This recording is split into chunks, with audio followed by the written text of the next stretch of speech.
Morning children. Okay, ನಾನು ಪಾಠ 9 ನಿಮಗೆ ಎಕ್ಸ್ಪ್ಲೇನ್ ಮಾಡಿದ್ದೇನೆ. ಸೊ 3 ಕಲ್ಲುಗಳು, ಪಾಠ 9 3 ಕಲ್ಲುಗಳು.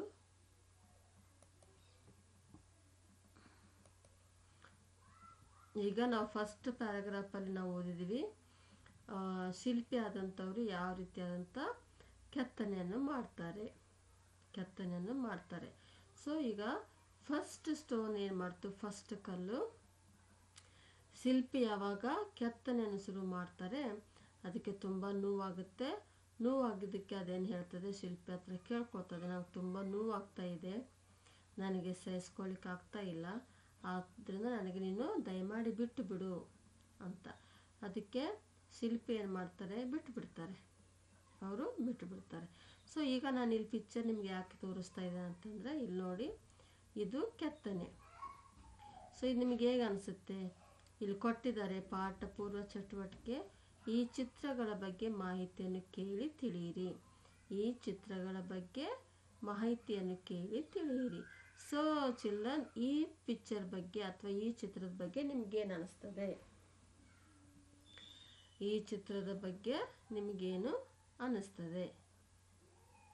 ಸೊ ಇಲ್ಲಿ ನೋಡಿ, ಇದು ಕೆತ್ತನೆ ಮಾಡಿರುವಂಥದ್ದು, ಇದಕ್ಕೆ ನಾವು ಯಾವತ್ತು ನಟರಾಜ ಅಂತ ಕರಿತೇವೆ, ನಟರಾಜ. ಸೊ ನಟನೆ ಮಾಡುವಂಥ ನಟರಾಜ. ಸೊ ನೋಡಿ ಎಷ್ಟು ಬ್ಯೂಟಿಫುಲ್ ಆಗಿ ಕೆತ್ತನೆ ಹೊರಗೆ ಬಂದಿದೆ, ಒಂದು ರೂಪ, ಒಂದು ಆಕಾರ ಯಾವ ರೀತಿ ಬಂದಿದೆ ಅಂತ ಕೆತ್ತನೆ ನೋಡಿ. ಇಲ್ಲಿ ಕೆಳಗಡೆ ಅವನು ಒಂದು ತುಳಿತಾ ಇದ್ದಾನೆ, ಅದ್ರ ಮೇಲ್ಗಡೆ ನಿಂತು ಡ್ಯಾನ್ಸ್ ಮಾಡ್ತಾ ಇದ್ದಾರೆ.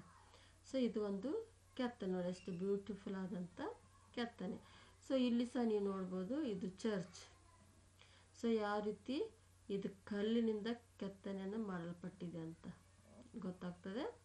ಸೊ ಇದು ನಿಮಗೆ ನಾನು ಯಾಕೆ ತೋರಿಸ್ತಿದ್ದೇನೆ ಅಂತಂದರೆ, ನಿಮಗೆ ಕೆತ್ತನೆ ಅಂದರೆ ಏನು, ಯಾವ ರೀತಿ ಒಂದ್ಸಲ ಕಲ್ಲನ್ನು ಕೆತ್ತನೆ ಮಾಡಿ ಸ್ಟಾರ್ಟ್ ಮಾಡಿದ್ರೆ ಯಾವ ರೀತಿ ಆಕಾರ ಬರ್ಬೋದು, ಯಾವ ರೀತಿ ರೂಪ ಬರ್ಬೋದು ಅಂತ. ಸೊ ಶಿಲ್ಪಿ ಆದಂಥವನು ಅವನ ಮನಸ್ಸಿನಲ್ಲಿ ಒಂದು ಇಮ್ಯಾಜಿನೇಷನ್ ಇರ್ತದೆ, ನಾನು ಇದನ್ನೇ ಮಾಡಬೇಕು, ಅಥವಾ ನಾನು ನಟರಾಜನಾಗಿ ಮಾಡಬೇಕು, ಅಥವಾ ನಾನು ಒಂದು ಚರ್ಚನ್ನು ಕೆತ್ತನೆ ಮಾಡಬೇಕು, ಅಥವಾ ಒಂದು ಪ್ರಾಣಿಯನ್ನು ಮಾಡಬೇಕು, ಅಥವಾ ಒಂದು ಪಕ್ಷಿಯನ್ನು ಮಾಡಬೇಕಂತ ಒಂದು ತಲೆ ಇಟ್ಕೊಂಡಿರ್ತಾನೆ. ಸೊ ಅದೇ ರೀತಿ ಅವನ ಪ್ರಕಾರ ಅದು ಕೆತ್ತನೆ ರೂಪಾಂತರಗೊಳ್ತದೆ. ಇಲ್ಲಿ ಒಂದು ಕೆತ್ತನೆ ನೋಡ್ತೀರಾ, ಅಥವಾ ಇದೊಂದು ಚರ್ಚ್ ಯಾವ ರೀತಿ ಕೆತ್ತನೆಯನ್ನು ಮಾಡಲ್ಪಟ್ಟಿದೆ ಅಂತ. ಸೊ ಇದು ಓಕೆ. ಈಗ ನೆಕ್ಸ್ಟ್ ನಾವು ಪಾಠಕ್ಕೆ ಹೋಗೋಣ. ಸೊ ನಾನು ಆಲ್ರೆಡಿ ನಿಮಗೆ ಫಸ್ಟ್ ಸ್ಟೋನ್ ಬಗ್ಗೆ ನಾನು ನಿಮಗೆ ಹೇಳಿದ್ದೇನೆ.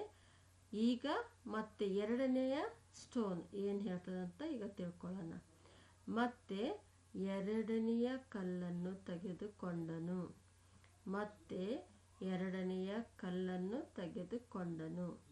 ಅದಕ್ಕೆ 100 ಏಟುಗಳನ್ನು ಹಾಕಿದನು.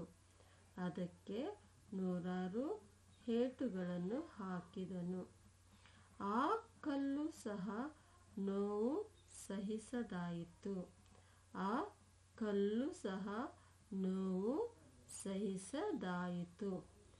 ಶಿಲ್ಪಿ ನನಗೆ ತುಂಬ ನೋವಾಗುತ್ತಿದೆ. ಶಿಲ್ಪಿ ನನಗೆ ತುಂಬ ನೋವಾಗುತ್ತಿದೆ, ಏಟುಗಳನ್ನು ತಡೆಯಲಾರೆ, ದಯಮಾಡಿ ನನ್ನನ್ನು ಬಿಟ್ಟು ಬಿಡು ಎಂದು ಗೋಗರೆಯಿತು. ನೋಡಿ, ಎರಡನೇ ಕಲ್ಲು ಸಹ ಅಷ್ಟೇನೆ. ಓಕೆ, ಫಸ್ಟ್ ಕಲ್ಲು ಹೇಳುತ್ತೆ ನನಗೆ ತುಂಬ ನೋವಾಗ್ತಾ ಇದೆ, ನನಗೆ ಪೆಟ್ಟನ್ನು ಸಹಿಸ್ಕೊಳ್ಳಿಕ್ಕೆ ಆಗ್ತಾಯಿಲ್ಲ, ಅದಕ್ಕಾಗಿ ನನ್ನನ್ನು ಬಿಟ್ಟು ಬಿಡು ಅಂದ ತಕ್ಷಣ ಶಿಲ್ಪಿ ಆದಂಥವ್ರು ಏನು ಮಾಡ್ತಾರೆ, ಅದನ್ನು ಪಕ್ಕಕ್ಕೆ ಇಟ್ಟುಬಿಡ್ತಾರೆ. ಈಗ ಎರಡನೇ ಕಲ್ಲು ಸಹ ಸೇಮ್, ಅದೇ ರೀತಿ ಉತ್ತರ ಕೊಡ್ತದೆ. ಅದಕ್ಕೂ ಸಹ ಪೆಟ್ಟನ್ನು ಸಹಿಸ್ಕೊಳ್ಳಿಕ್ಕೆ ಆಗೋದಿಲ್ಲ. ಸೊ ಅದು ಸಹ ತುಂಬ ನೋವು ಅನುಭವಿಸ್ತದೆ. ಸೊ ಅದಕ್ಕೆ ಅವರು ಹೇಳ್ತಾರೆ, ನನಗೆ ತುಂಬ ನೋವಾಗ್ತಾ ಇದೆ, ನನಗೆ ನೀವು ಕೊಡುವಂಥ ಏಟುಗಳನ್ನು ಸಹಿಸ್ಕೊಳ್ಳಿಕ್ಕೆ ಆಗ್ತಾ ಇಲ್ಲ, ಅದಕ್ಕೆ ನನ್ನನ್ನು ಬಿಟ್ಟು ಬಿಡಿ ಅಂತ. ಸೊ ಆ ಮಾತನ್ನು ಕೇಳಿ ಎಂದು ಗೋಗರೀತದೆ. ಅದರ ಮಾತನ್ನು ಕೇಳಿ ಶಿಲ್ಪಿಗೆ ಬೇಸರವಾಯಿತು. ಅದರ ಮಾತನ್ನು ಕೇಳಿ ಶಿಲ್ಪಿಗೆ ಬೇಸರವಾಯಿತು.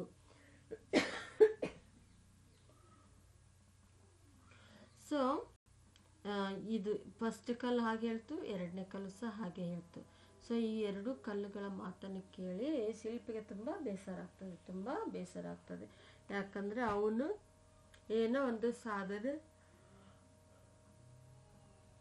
ಒಂದು ಸಾಧನೆ ಮಾಡಬೇಕು ಅಂತ ಅವನು ಯೋಚನೆ ಮಾಡಿರ್ತಾನೆ. ಅದಕ್ಕೆ 3 ಕಲ್ಲನ್ನು ತೊಗೊಂಬಂದಿರ್ತಾನೆ. ಆದರೆ 2 ಕಲ್ಲು ಆ ರೀತಿ ಹಿಡಿತಕ್ಕೆ ಅವನು ತುಂಬ ಬೇಸರ ಆಗ್ತದೆ. ಸೊ ಈಗ 3ನೇ ಕಲ್ಲು, ಆದರೂ ಇನ್ನೊಂದು ಕಲ್ಲು ಇದೆಯಲ್ಲ, ಅದನ್ನಾದರೂ ಸುಂದರ ಮೂರ್ತಿಯಾಗಿ ಮಾಡೋಣ ಅಂದುಕೊಂಡನು.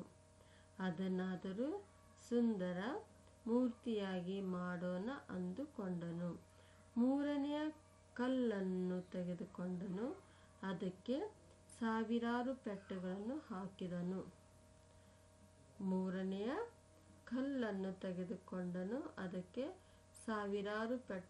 ಹಾಕಿದನು.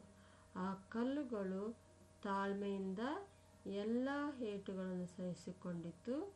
ಶಿಲ್ಪಿ ಆ ಕಲ್ಲನ್ನು ಸುಂದರ ಮೂರ್ತಿಯಾಗಿ ಮಾಡಿದನು. ತಾನು ಮಾಡಿದ ಮೂರ್ತಿಯನ್ನು ನೋಡಿ ಆನಂದ ಪಟ್ಟನು.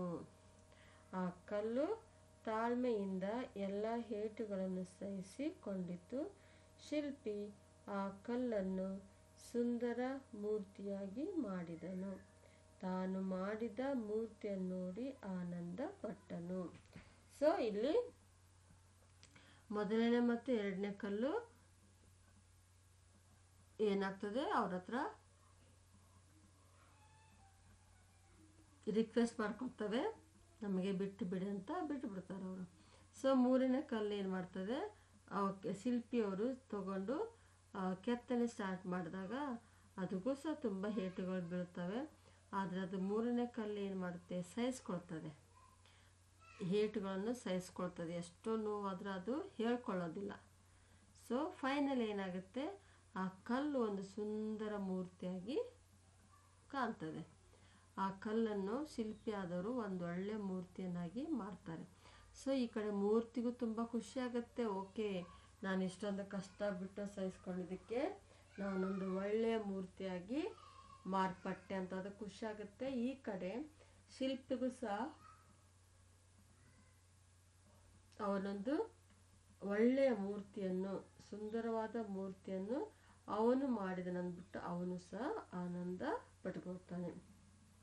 ಸೊ ಡಿಯರ್ ಚಿಲ್ಡ್ರನ್, ನಮಗೆ ಈ ಪಾಠ ಏನು ಕಳಿಸ್ಕೊಡ್ತದೆ ಅಂತಂದರೆ, ಜೀವನದಲ್ಲಿ ಪ್ರತಿಯೊಬ್ಬರಿಗೂ ನೋವು ಇದ್ದೇ ಇರುತ್ತೆ.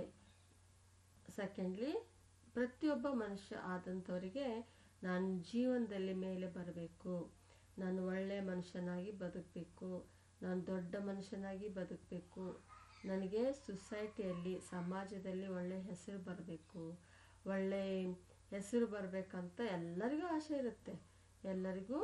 ಆಸೆ ಇರುತ್ತೆ.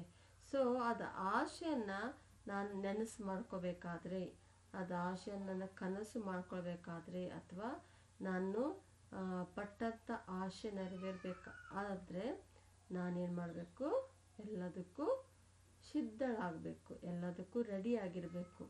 ಇಲ್ಲಪ್ಪ ನನಗೆ ಚೆಂದ ಕಾಣಬೇಕು, ಅಥವಾ ನನಗೆ ಸಮಾಜದಲ್ಲಿ ನಾನು ಒಳ್ಳೆಯನಾಗಿರಬೇಕು, ಒಳ್ಳೆಯ ಹೆಸರು ಬರಬೇಕು, ಒಳ್ಳೆಯ ಗೌರವ ಕೊಡಬೇಕಂತಂದರೆ ಅದರ ತಕ್ಕ ಹಾಗೆ ನಾನು ಬದುಕಬೇಕು, ಅದರ ತಕ್ಕ ಹಾಗೆ ನಾನು ಜೀವನವನ್ನು ಮಾಡಬೇಕಾಗ್ತದೆ.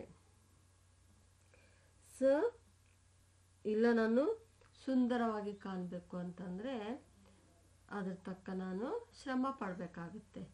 ಇಲ್ಲ ನನಗೆ ಸುಂದರವಾಗಿ ಕಾಣಬೇಕು, ಆದರೆ ನನಗೆ ಶ್ರಮ ಪಡಲಿಕ್ಕೆ ಬೇಡ, ನಾನು ಒಳ್ಳೆಯ ಮನುಷ್ಯನಾಗಬೇಕು, ಅದಕ್ಕೆ ನನಗೆ ಒಳ್ಳೆಯನಾಗಲಿಕ್ಕೆ ಇಷ್ಟ ಇಲ್ಲ, ನಾನು ದೊಡ್ಡ ಮನುಷ್ಯನಾಗಬೇಕು, ಅದು ನನಗೆ ಸಹಾಯ ಮಾಡಲಿಕ್ಕೆ ಇಷ್ಟ ಇಲ್ಲ ಅಂತಂದರೆ ಅದು ಸಾಧ್ಯವಿಲ್ಲ.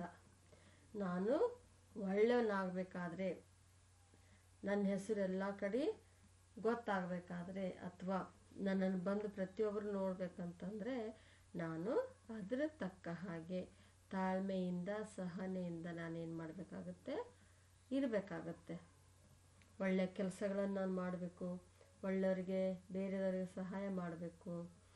ಅಥವಾ ಈಗೆಲ್ಲ ಮಾಡಿದಾಗ ನನ್ನ ಹೆಸರು ಇದ್ದಕ್ಕಿದ್ದ ಹಾಗೆ ನೀವು ಏನು ಮಾಡ್ತೀರಾ, ದೊಡ್ಡ ಮನುಷ್ಯರಾಗ್ತೀರಾ. ಕಷ್ಟಗಳು ಪ್ರತಿಯೊಬ್ಬರ ಜೀವನದಲ್ಲಿ ಬರ್ತವೆ. ನಾವು ಅದನ್ನು ಸಹಿಸ್ಕೊಂಡು ಹೋದರೆ ನಾಳೆ ಒಂದು ದಿನ ನಿಮ್ಮ ಜೀವನದ ತುಂಬ ಜಯ ಆಗ್ತದೆ, ಜಯ ಸಾಧಿಸ್ತೀರಾ, ಒಳ್ಳೆಯವರಾಗ್ತೀರಾ, ದೊಡ್ಡವರಾಗ್ತೀರಾ. ಸೊ ಈಗ ನಮ್ಮ ಪಾಠ ಅಫ್ಕೋರ್ಸ್ ಕಲ್ಲುಗಳಿಗೆ ಜೀವ ಇರುವುದಿಲ್ಲ, ಕಲ್ಲುಗಳಿಗೆ ಜೀವ ಇರುವುದಿಲ್ಲ, ಅದಕ್ಕೆ ಎಷ್ಟು ಪೆಟ್ಟಾಗುತ್ತಂತ ಸಹ ನಮಗೆ ಗೊತ್ತಾಗೋದಿಲ್ಲ. ಆದರೆ ಇಲ್ಲಿ ನಮಗೆ ಪಾಠ ಕೊಟ್ಟಿದ್ದಾರೆ ಅಂತಂದರೆ ನಾವು ಅದ್ರ ಮುಖಾಂತರ ನಮ್ಮ ಜೀವನದಲ್ಲಿ ನಾವೇನಾದರೂ ಕಲಿಬೇಕು ಅಂದ್ಬಿಟ್ಟು ಈ ಪಾಠ ನಮಗೆ ತಿಳಿಸ್ಕೊಡ್ತದೆ. ಈ ಪಾಠ ತಿಳಿಸ್ಕೊಡ್ತೇವೆ. ನಾವು ಕಲ್ಲು ಕಲ್ಲಾಗಿ ಇರದೆ ಕಲ್ಲು ಒಂದು ಮೂರ್ತಿಯಾಗಿ ಹೇಗೆ ಚೇಂಜ್ ಆಗ್ತದೋ ಅದೇ ರೀತಿ ನಾನಾಗಿರದೆ ನನ್ನನ್ನು ನಾನು ಬೇರೆದವ್ರಿಗಾಗಿ ಮಾರ್ಪಡಿಸಿದಾಗ, ನನ್ನನ್ನು ನಾನು ಬೇರೆದವ್ರಿಗಾಗಿ ಮೀಸಲಿಟ್ಟಾಗ ಸೊ ನಾನು ಇದ್ದಕ್ಕಿದ್ದಾಗೆ ನಾನು ಬೆಳೀಲಿಕ್ಕೆ ಸಾಧ್ಯ.